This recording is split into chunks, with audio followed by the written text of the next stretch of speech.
Buenos días, chicos, espero que estén muy bien. Como habíamos quedado entonces el día de ayer, hoy vamos a continuar con los temas de la clase puntualmente y vamos a mirar la parte teórica y la parte práctica. Ya para el martes eh, quedaría entonces la parte práctica de los trabajos, es decir, entonces ya ustedes la revisan, la van mirando y yo estaré disponible pues el martes a partir de las 6:30 por el link que les mandaría entonces esta semana, ¿listo? Y así vamos a proceder, digamos, las próximas semanas mientras nos van dando los siguientes lineamientos. Tenemos entonces el tema, digamos, a continuación será el tema de rentabilidad o análisis de rentabilidad, pero no como lo vimos la semana pasada desde la perspectiva del accionista, sino ya desde la perspectiva de la organización. Recordemos que venimos trabajando unos indicadores para determinar, digamos, el estado de la organización en términos de sus datos financieros. Y bueno, la frase de siempre, entre más sabes, menos necesitas hablar. Me parece interesante. Tenemos entonces análisis de rentabilidad, es una medida de eficiencia del uso de los recursos. Es una variable de análisis de largo plazo. Aquí hay que tener algo en cuenta. Recordemos que, digamos, cada parte de los indicadores tiene un interés puntual. Cuando hablábamos de liquidez, hablábamos de qué? Del corto plazo, ¿cierto? Lo que se tiene en el corto plazo para funcionar, en términos de lo que se tiene y lo que se debe. En este puntualmente se analiza es el uso de los recursos, pero ese uso de los recursos va más enfocado en términos de largo plazo. ¿Por qué ocurre esto? Por varias cosas. La primera es que generalmente cuando se compran activos en la organización, llámese maquinaria, equipos, vehículos, son pues para un uso puntual, ¿cierto? Pero cuando se adquieren, digamos, generalmente no se adquieren de contado, generalmente. Puede suceder que sí. Pero entonces, al no adquirirse de contado, la inversión, entonces, digamos que se recupera a través del tiempo. O listo, supongamos que lo tenemos de contado, ¿cierto? Pero cuando realmente percibimos mmm, eh, el beneficio o la rentabilidad de ese activo a través del tiempo, ¿cierto? Por eso es que se dice que en términos de los activos yo debo esperar un tiempo determinado para recuperar la inversión que hice en términos de lo que costó ese activo y pues empezar a percibir beneficio, ¿cierto? Entonces, digamos, por eso es una variable de largo plazo. Igual ahorita en términos de los indicadores vamos a ver puntualmente qué elementos recoge. Eso por una parte. Igual, mide dos aspectos. El principal es el largo plazo, pero también hay unas medidas en el corto que de cierta forma nos van a hacer identificar, pues, qué pasó también con la organización en términos de dicha rentabilidad. Vamos a ver. Tenemos entonces el enfoque interno y el enfoque externo, ¿cierto? Tenemos que en términos del enfoque interno, tenemos la rentabilidad del activo en términos de la utilidad antes de impuestos e intereses, utilidad antes de impuestos y la utilidad neta, ¿sí? Cuando hablamos de la rentabilidad del patrimonio, hablamos de la utilidad antes de impuestos, la utilidad neta y este indicador supremamente interesante que se llama EVA, Valor Económico Agregado. Eh, Hoy solo vamos a ver los generales de rentabilidad. El EVA es de cierta forma un poquito más complejo, entonces se nos va a ir una semana solo en EVA. Entonces yo creo que la otra semana abordaríamos ese. En términos de los márgenes tenemos el bruto, bueno, el enfoque interno y externo, ambos me hablan de esa rentabilidad en términos de largo plazo que estábamos hablando ahorita, ¿sí? Pero cuando hablamos del corto plazo, hablamos de estos márgenes de utilidad, donde tenemos el bruto, el operacional, antes de impuestos, el neto de contribución, el EBITDA. El EBITDA es otra medida que la vamos a hacer también después porque amerita un casi que una clase también, solo para este indicador. ¿Listo? Entonces, vemos largo plazo, enfoque interno, márgenes de utilidad corto plazo, y el enfoque externo, el que ya vimos la semana pasada y el día de ayer, que se trata entonces de los indicadores del accionista y el mercado de valores, ¿cierto? Listo. Entonces, como hablábamos ahorita, aquí me dicen los indicadores en general, no sé qué prefieren. ¿Les voy diciendo cuáles vamos a utilizar o al final cuando vayamos a hacer el ejercicio?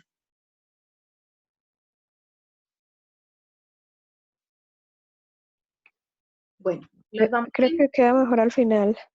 Listo. Tenemos entonces rentabilidad del activo antes de intereses e impuestos. Miren, la fórmula utilidad antes de intereses e impuestos sobre activos operativos, rentabilidad del activo antes de impuestos, utilidad antes de impuestos sobre activos totales y finalmente la rentabilidad del activo neto, utilidad neta sobre los activos totales. Si bien vemos, unas están enfocadas desde lo netamente operativo y las otras sobre los activos totales. Obviamente, como hemos venido trabajando nosotros, desde el enfoque que tenemos será más difícil identificar cuáles serán los activos operativos, entonces serán más interesantes las de abajo. Y teniendo en cuenta que estas dos, una es utilidad antes de impuestos y la otra es la utilidad neta, pues nos será más interesante la que parte desde la utilidad neta como tal, ¿cierto? Venimos a la rentabilidad del patrimonio. Tenemos rentabilidad del patrimonio antes de impuestos, entonces utilidad antes de impuestos sobre patrimonio y rentabilidad neta del patrimonio, utilidad neta sobre el patrimonio. Aquí ocurre lo mismo que en el anterior. Nos será entonces más interesante partir desde la utilidad neta, que ya sabemos que es la utilidad final de la organización, pues para poder identificar este proceso, ¿sí? Adicional, tenemos unos indicadores interesantes que se llama sistema DuPont. Ya vamos a ver, digamos, qué involucra, porque tenemos el sistema de DuPont y las palancas de crecimiento. Vamos a ver, este puntualmente es un indicador financiero que nos dice cómo es que la empresa ha alcanzado los resultados financieros, ¿cierto? En términos de rentabilidad. Para una empresa es fundamental conocer cómo ha llegado a los resultados obtenidos, puesto que ello le permite corregir errores o aprovechar sus puntos fuertes, ¿cierto? En términos de futuro. Considera dos elementos que evalúan dos aspectos generadores de riqueza: margen en ventas y rotación de activos totales, ¿sí? Ojo, miren que de cierta forma, eh, digamos, hace una mediación entre lo que es corto plazo y largo plazo. Cuando hablamos de la utilidad en ventas, pues indudablemente las ventas se van levantando cada mes, ¿cierto? O cada periodo. Entonces, este es un indicador cortoplacista, mientras que la rotación de activos totales probablemente no tenga una rotación tan alta, puesto que no sé, qué sé yo no voy a vender activos y pues, o sea, mis activos productivos, pues todos los días, ¿cierto? Entonces esta va a ser un poquito menos. Sin embargo, así yo lo haga, qué sé yo, una vez al año, esa rotación de activos puede ser tan grande que me mueva este sistema como tal. Ya vamos a mirar cómo se compone. Al aplicar este índice nos damos cuenta si la rentabilidad de la empresa está basada en amplio margen de utilidad en ventas o está basada en una alta rotación de activos de la empresa, lo que mostraría una alta eficiencia en la gestión de los activos. Pues la idea es que, digamos, la utilización de los activos sea, ojo, utilización, no en términos de venta, la utilización sea lo suficientemente alta y, digamos, provechosa para que este sistema, digamos, se mueva. Tenemos entonces, en este sistema tenemos dos fórmulas fundamentales donde tenemos el ROA, ¿sí? La rentabilidad operativa, operativa y de activos, pues es lo que implica ROA, ¿listo? Para que lo tengan en cuenta.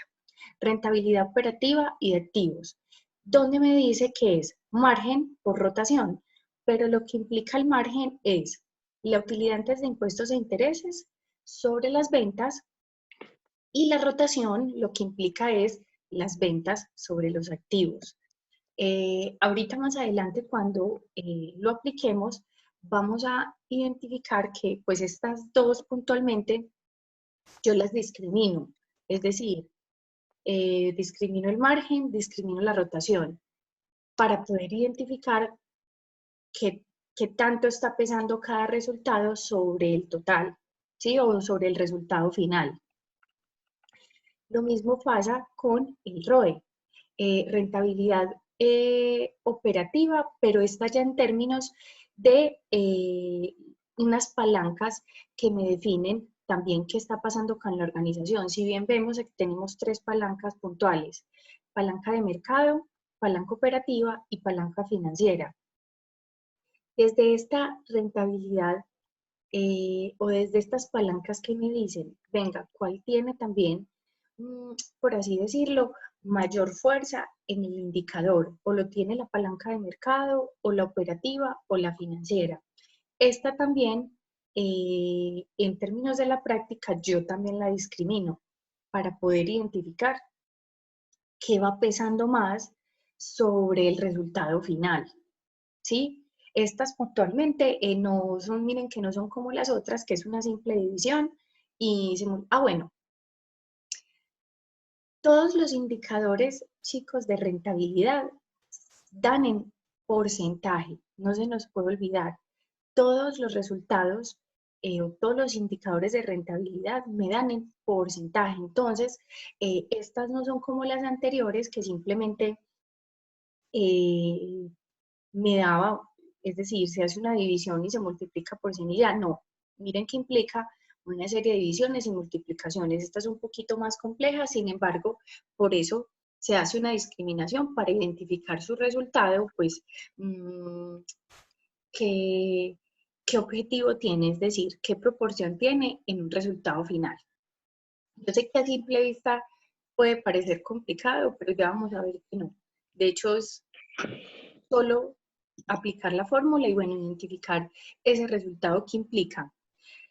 En términos de la rentabilidad, se habla de unos árboles, ¿cierto? Entonces, estos árboles que implican que, digamos, la rentabilidad se va obteniendo a partir de dos caminos. Miren que aquí me hablan de utilidad y ventas o de ventas y activos. Entonces, miren, utilidad en términos de las ventas, tenemos utilidad, ventas, CMB, ¿qué es qué? Eso no es costo de mercancía vendida. Muy bien, el costo de la mercancía vendida, gastos de operación, gastos financieros, otros ingresos. Por allá me disculpan, así estaban en el libro donde lo encontré, este que dice imponenta es impuestos. Listo. Ojo, mire que si bien vemos desde la utilidad, casi que esta descripción de utilidad me están describiendo a grandes rasgos que mi estado de resultados, ¿cierto? Entonces, los ingresos y salidas de dinero, porque si bien vemos aquí abajito también tienen otros ingresos. Entonces, implica todos los ingresos y salidas de la organización para que al final yo obtenga, pues, una utilidad, ¿cierto? Como tal. En términos de la venta de activos que tenemos, ya sabemos entonces, esta parte de activos es que, o dónde se ve reflejada en mi balance general, ¿cierto? Entonces, sabemos que en el balance general los activos están reflejados también en dos partes como tal, activos corrientes y no corrientes, ¿sí? En los corrientes ya sabemos que tenemos todo el corto plazo, caja, bancos, cuentas por cobrar, inventarios, etcétera, etcétera. Y en no corrientes tenemos propiedad, planta, equipo, vehículos, maquinaria, todo lo que probablemente implique, digamos, activos para el deber ser de la organización. Pues por acá al final tenemos otros activos, pero generalmente van a estar ubicados en corrientes y no corrientes. Además, siempre buscando, digamos, esa clasificación en términos de corto y largo plazo. Por eso no es bueno tener otros activos por fuera de estos dos grandes grupos. ¿cierto? Llegamos a el análisis del margen de utilidad en términos de corto plazo. Lo que les decía ahora, los indicadores que hemos visto anteriormente, de cierta forma me identifican un comportamiento, pero en términos de largo plazo, ¿cierto? Cómo funciona la organización, los activos y demás en términos de ese largo plazo. Mientras que estos son en corto plazo. Vamos a ver el indicador como tal y vamos a identificar que de cierta forma ya los tenemos, por así decirlo. Miren, tenemos margen bruto, operativo, antes de impuestos, netos de contribución y margen EBITDA. Tenemos el margen bruto, utilidad bruta sobre las ventas, el margen operativo, utilidad operativa sobre las ventas, el de antes de impuestos sobre las ventas y utilidad neta sobre las ventas. ¿Dónde tenemos un aspecto similar a estos indicadores?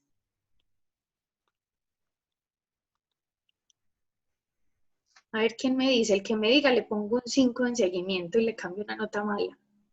Profe, no es en el balance. En el estado de resultados. Ah, no, pero me lo dice completo, ¿cómo así? Y entonces, ¿es en el balance en dónde y si es en el estado de resultados en dónde? ¿O cómo se hizo? ¿O cómo se llama?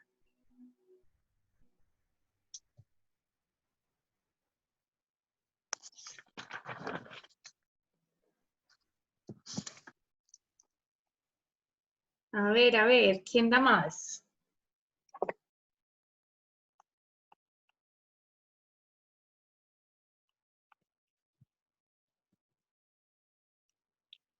Profe, por ejemplo, en el balance general está la utilidad del ejercicio, por ejemplo, y las ventas las ventas ya están en el estado de resultados que son las ventas brutas y ventas netas no. No es. A ver.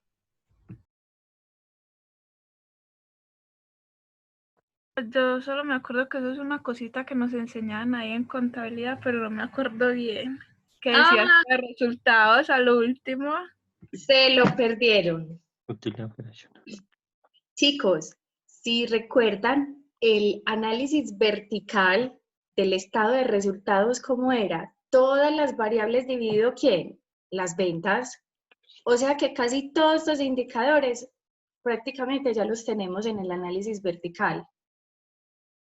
Todas las variables están divididas sobre las ventas o sobre los ingresos, no.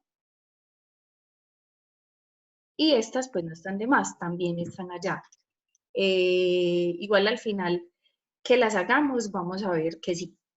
Tenemos también margen de contribución marginal sobre las ventas. Este sí no lo vamos a hacer porque este es un valor puntual que sacan las organizaciones en términos del aporte como tal de los socios. Y tenemos el margen EBITDA, que es el EBITDA sobre las ventas. Este tampoco lo vamos a hacer ahorita porque ya sabemos que el EBITDA lo vamos a ver después. Entonces, por allá lo vamos a aplicar. Bueno, en términos de la rentabilidad, los indicadores llegan hasta acá, ¿sí? Miren, de cierta forma, no son muy complejos, no son muy largos, además que no todos los vamos a aplicar, pero cuando uno habla de rentabilidad, también hay que hablar de unos riesgos a los que están expuestos las organizaciones, ¿sí? Y que de una u otra manera me van a afectar dicha rentabilidad o dichos indicadores. ¿Sí? Entonces hablamos que el riesgo económico hace referencia a la incertidumbre producida en el rendimiento de la inversión debido a los cambios producidos en la situación económica del sector en el que opera la empresa. Miren, cuando uno habla de inversión, puede hablar de, es decir, pueden ser muchos proyectos que se pueden estar ejecutando, es decir, una inversión no es solamente comprar una máquina, ¿sí? Una inversión también puede ser hacer una expansión, comprar un vehículo, comprar un sistema, una aplicación, ¿sí? Tantas cosas que pueden ser adquiridas por la organización, pues para de cierta forma, qué sé yo, mejorar el rendimiento, mejorar el tiempo de producción o de ventas, es decir, mejorar el deber ser de la empresa, ya sea en términos productivos, de venta, de distribución, cualquiera que sea, digamos, su intención. Sin embargo, este elemento siempre va a estar latente. Por ejemplo, ahorita hay uno, pues en estos momentos estamos viviendo una situación pues en definitiva muy compleja y muy inesperada, pero acá se va viendo casi todos los riesgos que vamos a mencionar, en definitiva los hemos estado viviendo. Entonces, por ejemplo, este económico,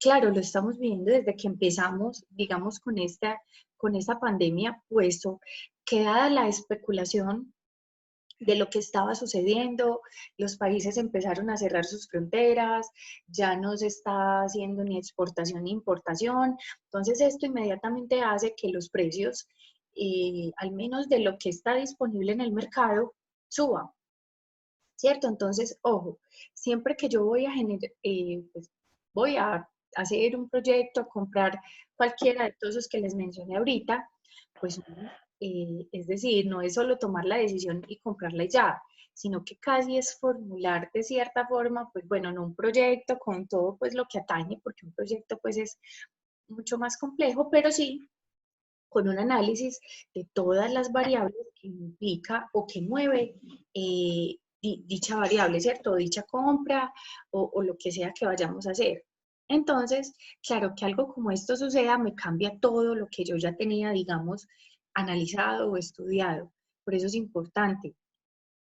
Tenemos además que este riesgo es una consecuencia directa de las decisiones de inversión, de manera que la estructura de los activos de la empresa es responsable del nivel y de la rentabilidad de los beneficios de explotación. Entonces, miren, cuando hablamos consecuencia directa de las decisiones de inversión, siempre que uno va a hacer entonces esa inversión, ojo, siempre será esperando que uno invierta esperando que una rentabilidad, ¿cierto? Hablábamos ahorita. Yo lo puedo hacer netamente enfocado en la empresa o enfocado en otras cosas afuera de la organización que también me pueden generar ingresos. De hecho, ayer lo veíamos con todos los mecanismos o activos del mercado de capitales que me pueden generar, digamos, ese rendimiento, ¿cierto?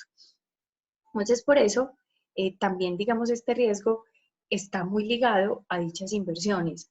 Ojo, díganme cuántas personas, digamos, en términos del mercado accionario, pues están perdiendo miles de millones ahorita, ¿cierto? Porque todas las bolsas del mundo, pues, están de para abajo hace días.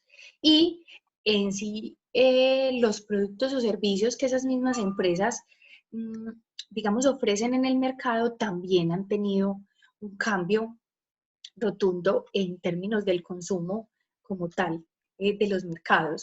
Miren, entonces las empresas también tienen esos dos caminos, pues que obviamente van de la mano, pues uno es su deber ser en términos de productos o servicios y colocarlos en el mercado y obtener un rendimiento desde allí, y la segunda es cómo desde su participación en el mercado accionario también genera dicho rendimiento, ¿cierto? Ya sabemos que sacan, por ejemplo, las acciones en busca de unos dineros para desarrollar proyectos de inversión como tal, pero también lo vimos la semana pasada, no necesariamente, digamos, después de haberse realizado los proyectos, pues las empresas devuelvan como los dineros tan fácil, generalmente las vuelven a reinvertir en otros proyectos y la gente va ganando, es decir, los accionistas van ganando rentabilidad, pues no solamente en el interés que genera la acción, sino en la compra y venta de acciones como tal. También tenemos este riesgo que es el de crédito o de insolvencia. El riesgo financiero hace referencia a la incertidumbre asociada al rendimiento de la inversión debido a la posibilidad de que las empresas no pueden hacer frente a sus obligaciones financieras, principalmente al pago de los intereses y la amortización de las deudas. Eso también lo estamos viendo ahorita indudablemente. Y es que miren, entonces yo no estoy produciendo, yo no estoy vendiendo lo mismo, así es, esté produciendo, no lo estoy vendiendo, digamos, al 100%, o el mercado no está igual. Entonces, ¿qué ocurre?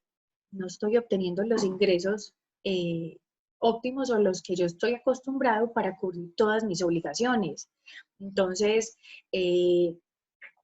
¿esto qué puede pasar? Si bien, muchachos, las obligaciones financieras pues son una de las más importantes para cumplir en cada periodo, pues hay otras, es decir, más necesarias todavía, que van directamente relacionadas con mi deber ser, cómo será qué tipo de salidas de dinero o de obligaciones enfocadas a mi deber ser. Los impuestos que debo pagar al Estado. Sí, ¿qué más?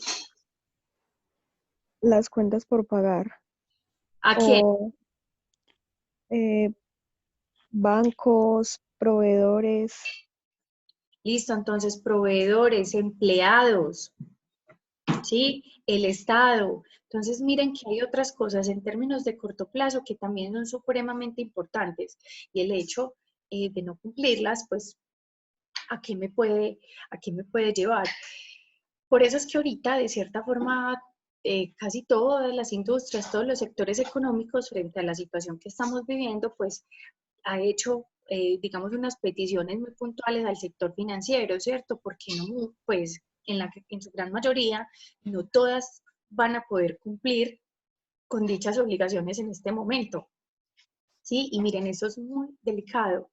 Pues es decir, es muy delicado en términos de no responder con dichas obligaciones y que el banco no tengamos esa negociación, porque claro, eso me va dañando mi historial crediticio. Y eso es, en definitiva, una de las peores cosas que me puede suceder, porque si bien se me daña mi historial crediticio y puede que yo lo pague, pero si a futuro voy a necesitar otro crédito, va a ser mucho más complicado poder acceder a otro. Entonces es interesante tenerlo también en cuenta. Este está íntimamente conectado con el económico, puesto que los tipos de activos que una empresa posee y los productos o servicios que ofrece juegan un papel importantísimo en el servicio a la deuda. Lo que les decía ahorita, pues obviamente los activos productivos en términos de qué, de hacer, pues obvio, los productos que yo ofrezco en el mercado. Pero si primero no estoy produciendo y segundo no estoy vendiendo, pues no voy a tener el dinero como tal para asumir dichas obligaciones. Ay, ya nos va a quedar menos de un minuto, ya saben que volvemos a ingresar. Listo. ¿Qué tenemos? En cuanto al plazo de la deuda, es necesario señalar que el corto plazo tiene un riesgo mayor que el largo. Esta discusión también pues, la vamos a retomar en endeudamiento. Ya ni sé cuándo lo vamos a ver porque nos falta Eva y Evita. Tenemos el tipo de interés a corto plazo, es más volátil que el tipo a largo, así que cada vez que hay que renovar la deuda a corto nos encontramos con que los tipos han variado.